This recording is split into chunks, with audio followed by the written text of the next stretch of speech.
কেমন আছেন আপনারা সবাই? আশা করি ভালো আছেন। আমি আপনাদের দোয়া ভালো আছি। আজকে আমি আপনাদের জন্য নিয়ে এসেছি শাপলা ভাজি, নারকেল চিংড়ি দিয়ে শাপলা ভাজি। চলুন তাহলে পুরো রেসিপিটা আমরা দেখে নিই। আমি এখানে হাঁড়িতে পরিমাণ মতো সয়াবিন তেল দিয়ে দিয়েছি পেঁয়াজ কুচি, আর দিয়ে দিব স্বাদ মতো লবণ, দিয়ে 2 থেকে 3 মিনিট পেঁয়াজটাকে ভেজে নিয়ে দিয়ে দিব পরিমাণ মতো রসুন বাটা। এই যে আমি এখানে হাফ চামচ রসুন বাটা ব্যবহার করছি। এখন দিয়ে দিব নারকেল বাটা। আমি এখানে 3 থেকে 4 চামচ নারকেল বাটা ব্যবহার করছি। চেষ্টা করবেন নারকেলটা বেটে দেওয়ার জন্য। এখন দিয়ে দিব হাফ চামচ হলুদের গুঁড়া, দিয়ে 2 থেকে 3 মিনিট একটু নাড়াচাড়া করে দিয়ে দিব হাফ চামচ জিরার গুঁড়া, হাফ চামচ ধনিয়ার গুঁড়া, আর স্বাদ মতো মরিচের গুঁড়া।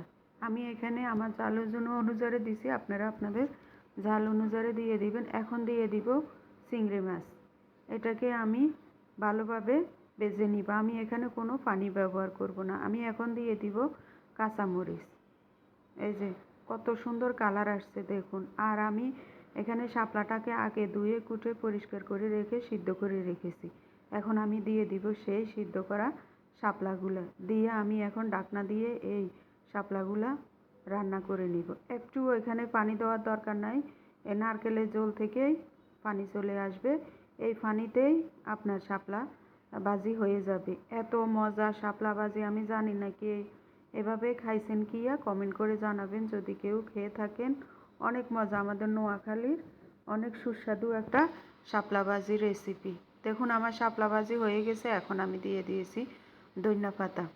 অনেক মজা এই শাপলা ভাজি। একবার হইলেও আপনারা চেষ্টা করবেন। বাজারে এখনও শাপলা আছে, আর যারা বিলে থাকেন, দেশের বাড়িতে থাকেন, ওখানে তো আছেই। যার আপনারা কে কোথায় থেকে আমার ভিডিওটি দেখেন কমেন্ট করে জানাবেন। দেখুন আমি আপনাদের প্লেটে উঠাই দেখাচ্ছি। এইভাবে শাপলা ভাজি করলে আর কোনো তরকারি লাগবে না। আপনারা এই শাপলা ভাজি দিয়ে 2 প্লেট ভাত অনায়াসে খেয়ে নেবেন। যদি আমার এই রেসিপিটি ভালো লাগে